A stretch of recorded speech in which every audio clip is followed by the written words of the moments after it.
Young and Ruthless, a tale of two movements.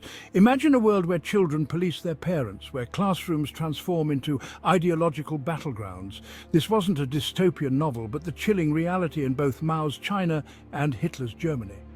The Red Guard, millions strong, spearheaded China's Cultural Revolution. Wielding Mao's Little Red Book as gospel, they terrorized intellectuals, denounced tradition, and enforced absolute loyalty to Chairman Mao.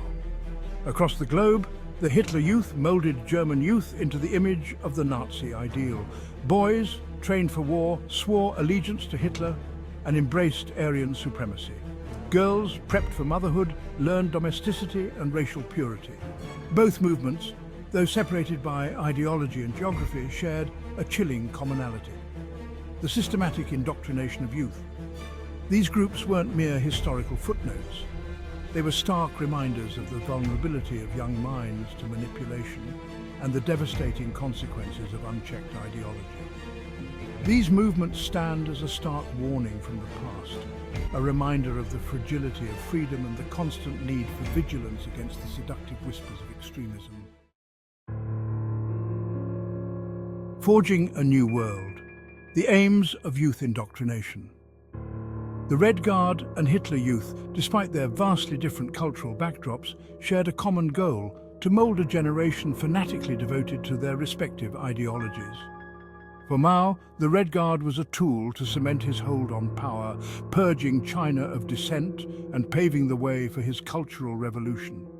The youth, malleable and easily swayed, became his instruments of chaos and control. Hitler saw in the Hitler Youth the future of his Third Reich. These children, indoctrinated with Nazi ideology from a young age, would form the bedrock of his Aryan utopia, a generation free from the weaknesses of the past. Their youthful idealism, twisted into fanaticism, would fuel his war machine and secure his grip on power for generations to come. These weren't mere after-school programs. They represented a calculated dismantling of traditional family structures and societal norms. Parents, once revered, were denounced as counter-revolutionaries in China or deemed insufficiently Aryan in Nazi Germany. Teachers, stripped of their authority, were replaced by party loyalists who preached ideology over education. The objective was clear: to sever the bonds of family and tradition, replacing them with unwavering loyalty to the state and its leader. Both movements understood the power of shaping young minds, recognizing that a generation indoctrinated is a generation controlled. Methods of manipulation, from rallies to re-education. How did these regimes achieve such chilling levels of control over their youth?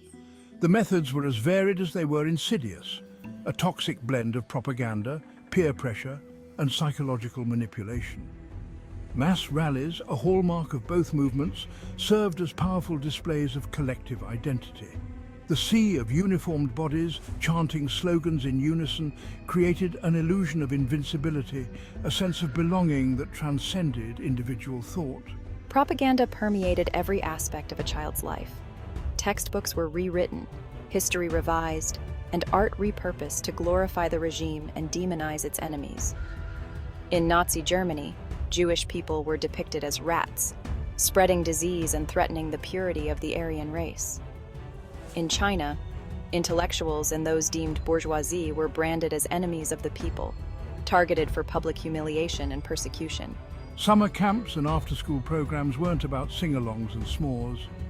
They became breeding grounds for extremism, where children engaged in paramilitary drills, learned to denounce their neighbors, and internalized the virtues of unquestioning obedience. These groups understood that true control came not from forced compliance, but from the willing surrender of critical thought. These young minds, bombarded with propaganda, stripped of alternative viewpoints and pressured to conform, became both victims and perpetrators of the regimes they served. They were a stark reminder of the power of indoctrination and the fragility of truth in the face of relentless manipulation.